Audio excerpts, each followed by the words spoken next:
Oh, Holly, I'm so sorry. I know. It's awful. I love her so much, you know? The vets really don't know what it is? No. And they said that if she doesn't get better soon, then we're gonna have to put her to sleep. And you know, I'm trying to get myself clean. I'm trying to quit smoking. I'm trying to quit drinking. Trying to get off this Jack Daniels crap. That's awful, Holly. I'm so sorry. I know, poor kitty. I just love her so much, you know? I'm not gonna be able to put her to sleep. False. It's child's play. Take 3 yards of nylon rope, place the beast in a farmer's noose, hook it up to the ceiling fan, and drop it. It's dead in 4 to 6 seconds. I grew up on a small farm in Switzerland, and every year, hordes of cats would descend on us from the grotesque foothills of France. It was part of the poor Shrew clan. It was my job to euthanize these beasts. We'd skin them, and the meat was good for winter. And I just don't like cats. One of the core values we have here at Beverly Regional is integrity. Integrity. A young man showed up to interview for a position a few years ago. I said, do you have any experience teaching this age group? No. Well, have you ever taught political science before? Again, no. I said, do you have any references? And he said, no, I don't have any references. So you're probably thinking, well, how can you hire this guy? You didn't hire him, right? Wrong. I tell him, you're hired, you can start on Monday. And why? Because he had been honest about his resume. He had shown integrity. As it turned out, I had to let him go in a week. He'd been honest about his resume, but what he'd left off was the part about stealing and arson.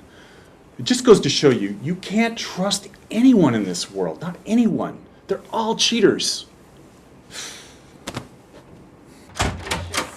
I'll get it to you by this afternoon. Just, and about that other thing, I already told her that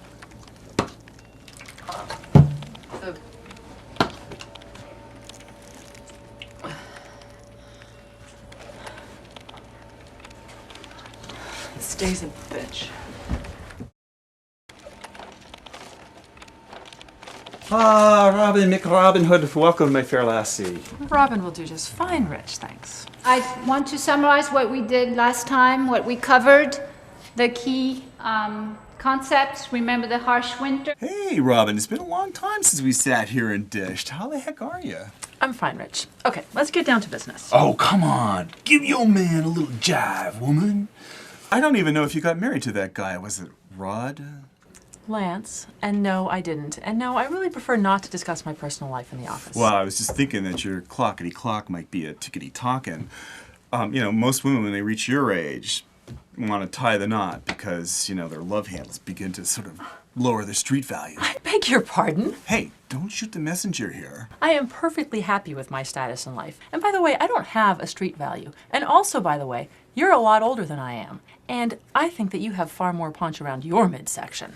Debatable. And I can't even believe that we're talking about this. Okay, we have a lot to do. Let's get started. So did you get a chance to see last night's episode of Teacher Swing? Oh, I wanted to, but, Timmy was watching the game all night, and he wasn't in the mood to be interrupted. That's okay. It wasn't actually a very good episode. The whole series has been going downhill since the first season. Yeah.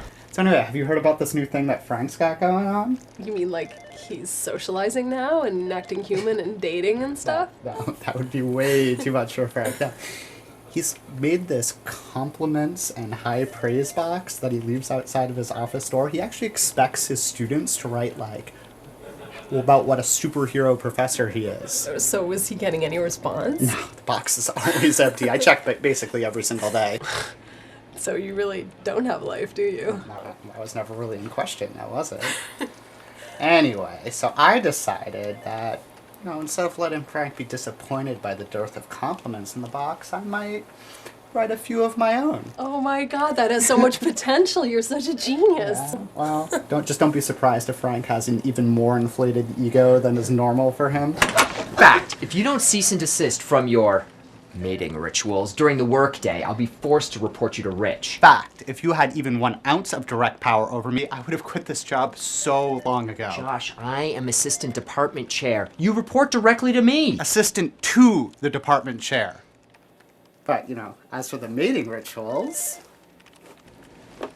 Josh, those weren't mating rituals. I have a fiancé, remember? Poor Joshy Poshy, dissed in a big way. As if you would know anything about mating rituals. Much less love and relationships. False. On the Shroot farm, mating was both commonplace and encouraged. Of course, it depended on the temperature and the time of month, and what game was in stock. It's okay, Squeaky. Is there a cat in here? No.